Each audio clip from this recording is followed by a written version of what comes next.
क्या हमें क्रिसमस मनाना चाहिए? बहुत से मसीही भाई बहन पूछते हैं कि हमें क्रिसमस मनाना चाहिए या नहीं, क्योंकि बाइबल में क्रिसमस मनाने के बारे में कहीं नहीं लिखा। तो जवाब ये है कि यस, हमें क्रिसमस अवश्य मनाना चाहिए। अब मनाना कैसे चाहिए, इसकी तरफ ध्यान देने की जरूरत है। बहुत से लोग क्रिसमस मनाते हैं शराबें पीकर, डांस, पूल पार्टी, लड़कियों के साथ घूम फिर कर। पर हमारे लिए क्रिसमस एक गोल्डन अपॉर्चुनिटी, एक सुनहरी अवसर होता है कि हम लोगों को परमेश्वर के बारे में बता सकें। बाइबल में ऐसा भी कहीं नहीं लिखा कि क्रिसमस मनाना ही नहीं चाहिए। अब लोग बोलते हैं कि यीशु मसीह 25 दिसंबर को तो पैदा हुए ही नहीं थे। जी हाँ, यीशु मसीह का जन्म मार्च और अप्रैल के महीने में हुआ था, पर अब दुनिया 25 दिसंबर को ही मनाती है और बहुत से नॉन क्रिश्चियन लोग 25 दिसंबर के बहाने ही चर्च में आते हैं। हमें तो यीशु मसीह का जन्म हर रोज मनाना चाहिए। 25 दिसंबर वो दिन होता है जब चर्चेज में बड़ी बड़ी भीड़ में लोग क्रिसमस को देखने के लिए चर्च में आते हैं। कुछ सेंटा क्लॉज को देखने के लिए, कुछ क्रिसमस ट्रीज को देखने के लिए और चर्च की सुंदर सुंदर डेकोरेशंस को देखने के लिए आते हैं। और यही मौका होता है कि हम इस अवसर को इस्तेमाल करें और उन्हें परमेश्वर के बारे में बता सकें। चर्च में की गई डेकोरेशन, चर्नी में लेटा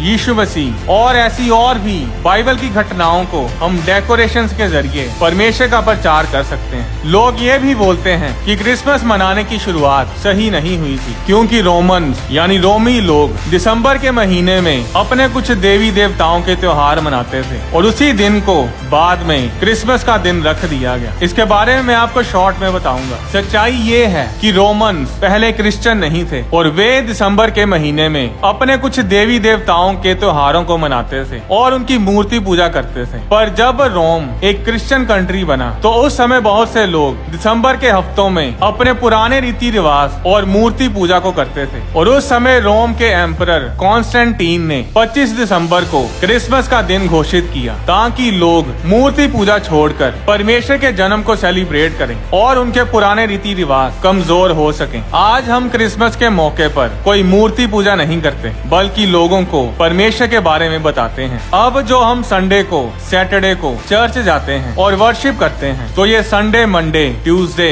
ये दिनों के नाम भी तो नॉर्स गॉड्स के नाम पर रखे हुए हैं। ये दिनों के नाम देवी देवताओं के नाम पर रखे हैं। जैसे कि संडे सूर्य देवता के नाम के ऊपर रखा गया है, थर्सडे थॉर के नाम पर रखा गया है, जिसकी आजकल हॉलीवुड मूवीज बन चुकी हैं। और ऐसे ही हफ्ते के दिनों के सारे नाम नॉर्थ देवताओं के नाम पर रखे हुए हैं। अब हम इन दिनों का अपनी रोजमर्रा की जिंदगी में इस्तेमाल तो करते हैं, पर हम उन्हें पूजते नहीं, बल्कि हम तो उनकी तरफ कोई ध्यान भी नहीं देते। कई लोगों को तो इसके बारे में पता भी नहीं है। अगर आप फेसबुक, टिकटॉक, यूट्यूब खोल कर देखें तो दिन प्रतिदिन ये सोशल मीडिया नंगेपन से भरा जा रहा है और शैतान इन सोशल मीडिया प्लेटफॉर्म्स को लोगों की जिंदगियां खराब करने के लिए इस्तेमाल कर रहा है। पर उसी सोशल मीडिया को आज हम परमेश्वर के सुसमाचार को फैलाने के लिए इस्तेमाल कर रहे हैं और सबसे ज्यादा प्रचार सोशल मीडिया पर ही हो रहा है। जहाँ पर आप पैदल नहीं जा सकते, जहाँ प्रचार करने के लिए लोग खिलाफत करते हैं, वहीं पर सोशल मीडिया के जरिए प्रचार पॉसिबल हो रहा है। तो मायने नहीं करता कि क्रिसमस 25 दिसंबर को मनाया जाए या 25 जनवरी को, फरवरी या मार्च में मनाया जाए। हमारा काम है प्रचार करना और लोगों को यीशु मसीह के बारे में बताना। जब भी किसी प्रेयर मीटिंग के लिए लोगों को इनवाइट किया जाता है तो बहुत सारा खर्चा होता है। Pamphlets, posters, flex boards, digital marketing, इन सब के ऊपर लाखों का खर्चा होता है और लोगों को बताने जाना पड़ता है कि चर्च में मीटिंग रखी है, आप जरूर आए। परमेश्वर आपको चंगा करेगा, आपको शांति देगा, आपके परिवार, आपकी शादी को ब्लेस करेगा, आपको नशों से आजाद करेगा। और वही लोग आएंगे जो बीमार हैं,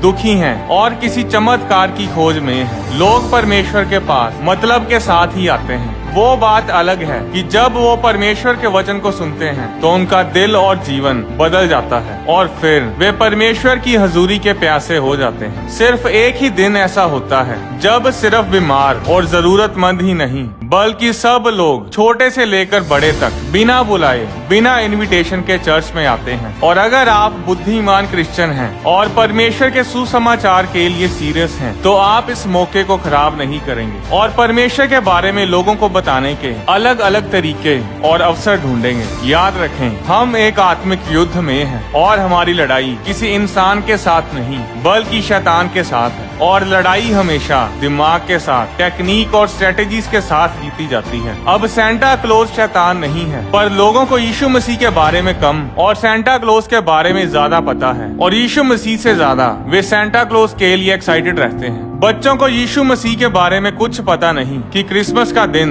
यीशु मसीह के बारे में है। लोगों को बस सेंटा चाहिए कि हम सेंटा क्लॉज को मिलें, गिफ्ट्स, कैंडीज वगैरह लें, फोटोज क्लिक करें और इधर उधर मौज मस्ती करें। सेंटा क्लॉज कोई बाबा नहीं है, वो एक बिशप, एक पास्टर था जो लोगों को क्रिसमस के मौके पर तोहफे देता था। वो लड़कियों की शादी के लिए पैसे और गरीबों की बहुत सहायता करता था। उस पास्टर, उस बिशप का नाम था सेंट निकोलस, और वो गिफ्ट्स के लिए इतना मशहूर हो गया था कि लोग उसकी वेट करते थे कि कब वो आए और हमें गिफ्ट्स दे। और यही सेंट निकोलस धीरे धीरे सेंट क्लॉज के नाम से मशहूर हो गया। अब सेंट निकोलस ने लोगों को गिफ्ट देकर कुछ बुरा तो नहीं किया, पर आज लोगों ने उस पास्टर को ही भगवान बना दिया। जो चीज परमेश्वर की जगह लेने की कोशिश करती है वो चीज शैतानी और एंटी क्राइस्ट होती है, वो मसीह विरोधी होती है। आप अपनी क्रिसमस सेलिब्रेशंस पर सेंटा क्लॉज को यूज कर सकते हैं, पर हमेशा ध्यान रखें कि फोकस सेंटा नहीं बल्कि यीशु मसीह पर हो, उसके सुसमाचार पर हो। अब खाना हमारे लिए एक आशीष है, पर वही खाना फास्टिंग के दौरान शैतानी बन जाता है, क्योंकि फास्टिंग के दौरान खाना हमारे फोकस को खराब करता है और हमें परमेश्वर के करीब जाने से रोकता है, फास्टिंग करने से रोकता है। बाइबल में लिखा है कि रुपए का लोभ यानी पैसे का प्यार सब प्रकार की बुराइयों की जड़ है। अब पैसा शैतानी नहीं है, पर परमेश्वर से ज्यादा पैसे से प्रेम करना शैतानी है। वही पैसा परमेश्वर के काम के लिए इस्तेमाल किया जाए तो वो एक आशीष है, और अगर गलत कामों के लिए इस्तेमाल किया जाए तो वो एक श्राप है। अब कुछ चर्चेज ऐसी हैं जो इतनी आत्मिक तो नहीं है, पर क्रिसमस के मौके पर वो खूब डेकोरेशंस करते हैं, तरह तरह के प्रोग्राम्स रखते हैं, पर परमेश्वर के बारे में लोगों को कुछ नहीं बताते। बस एग्जीबिशन की तरह चर्च सजाए होते हैं। लोगों को कुछ लेना देना नहीं कि आपके चर्च में कौन सा प्रचार होता है, वो बस क्रिसमस डेकोरेशंस देखते हैं कि इस चर्च में डेकोरेशन अच्छी होती है, यहाँ पर तस्वीरें अच्छी आएंगी, और इसीलिए सजी सजाई चर्चिस में ही लोग क्रिसमस वाले दिन जाना पसंद करते हैं। पर उन सजी सजाई चर्चिस वाले प्रचारक और ऑर्गेनाइजर सुसमाचार की तरफ ध्यान नहीं देते और लोग फोटोज खिंचवा कर खाली के खाली वापस चले जाते हैं। अब दूसरी तरफ ऐसी चर्चिस हैं जो पूरी आत्मिक हैं और परमेश्वर के सुसमाचार को पूरे जोश के साथ फैलाते हैं, पर वो क्रिसमस नहीं मनाते, ना ही अपने घर और चर्चिस को डेकोरेट करते हैं। जो लोग आत्मिक चर्च में आने चाहिए वो लोग शारीरिक चर्चिस में चले जाते हैं, और आत्मिक वाले ओवर स्पिरिचुअल होने के कारण सुसमाचार का एक बड़ा अवसर गवा देते हैं। चाहे कोई घर हो या हो चर्च, क्रिसमस के मौके को खराब ना करें। जो भी है, जैसा भी है, उसे परमेश्वर के सुसमाचार के लिए इस्तेमाल करें। लोग आपको क्रिसमस ना मनाने के जितने मर्जी कारण बता दें, वे सब कोई मायने नहीं करते अगर आप इस क्रिसमस को परमेश्वर के सुसमाचार को फैलाने के लिए इस्तेमाल करेंगे। सो क्रिसमस को अपने परिवार, दोस्तों और रिश्तेदारों के साथ मनाएं। अन्य जाति लोगों को चर्च में इनवाइट करके लोगों को परमेश्वर के बारे में बताएं, और ये क्रिसमस आपकी ही आशीष का कारण होगा। हमारी तरफ से आप सबको क्रिसमस की ढेर सारी शुभकामनाएं और very merry Christmas and the best happy new year. परमेश्वर आपको आशीष दे। परमेश्वर के वचन से जुड़ी वीडियोस को देखने के लिए आप होली स्पिरिट प्रोडक्शंस चैनल को सब्सक्राइब करें और बेल आइकन पर क्लिक करके ऑल नोटिफिकेशंस को सिलेक्ट करें, ताकि चैनल पर अपलोड की जाने वाली सारी वीडियोस आपके फोन में जरूर पहुंचे। आप अपनी डोनेशंस बैंक अकाउंट के जरिए और QR कोड को स्कैन करके भी भेज सकते हैं। परमेश्वर आपको आशीष दे।